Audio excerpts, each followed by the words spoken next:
Mr. Najdzъл Faradž from Europe of Freedom and Democracy. Today, and during your speech, Mr. Barroso, there was an all-pervading sense of gloom, and I saw for the first time even your own supporters shaking their heads. They don't believe in what you're saying.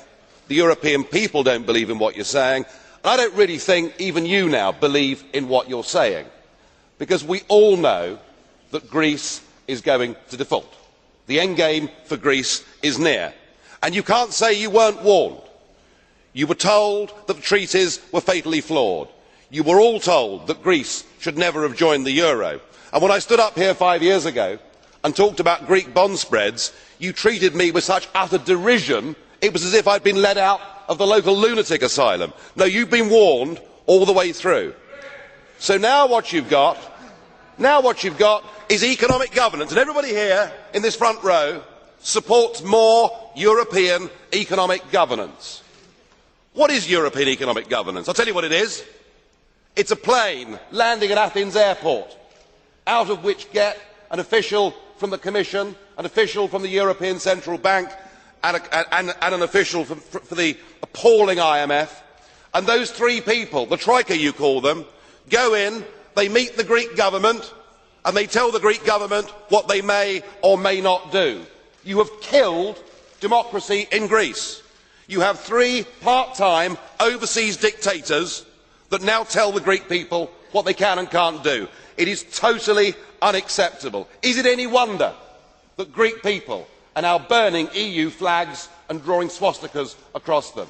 You are, frankly, unless Greece is allowed to get out of this economic and political prison, you may well spark a revolution in that country. I suppose there is some good news at least, and that is that in Germany people are waking up. Right up to the President, people are saying all of this represents the death of democracy. None of this can work, and the German people simply will refuse in the end to pay the bill. Your one achievement is you have split Europe between North and South. The Greeks now badmouth the Germans. The Germans badmouth the Greeks. I have one last plea, Mr. Barroso. Will you please help Greece? Help her to get her currency back. Help her to reschedule her debts. Help her out of the mess that you have put her into. Your policies have failed. Stand up, be a man, admit it.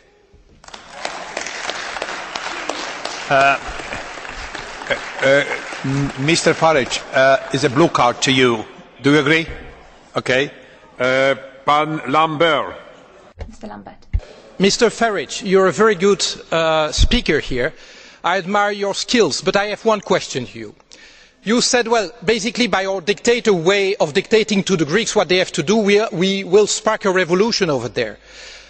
What I noticed over the summer is that the closest we got to a revolution was in the streets of London, and that's not part of the euro. So I'd like to see how you believe that we are going to get out if it's everyone on its own. Thank you.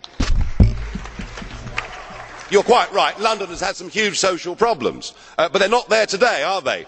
The difference is that in Greece these protests go on day after day, and I put it to you that if you strip from people, if you rob people of the most powerful thing they possess in a free society, their ability to vote for and to fire their governments, their ability to be the masters of their own destiny, if you take that from them, all they are left with is civil disobedience and violence. And so what you are doing in the name of economic governance is something that is incredibly dangerous, and far from this European project being something that will engender peace, it is likely to do the very opposite. Dziękuję bardzo. Dziękuję panu.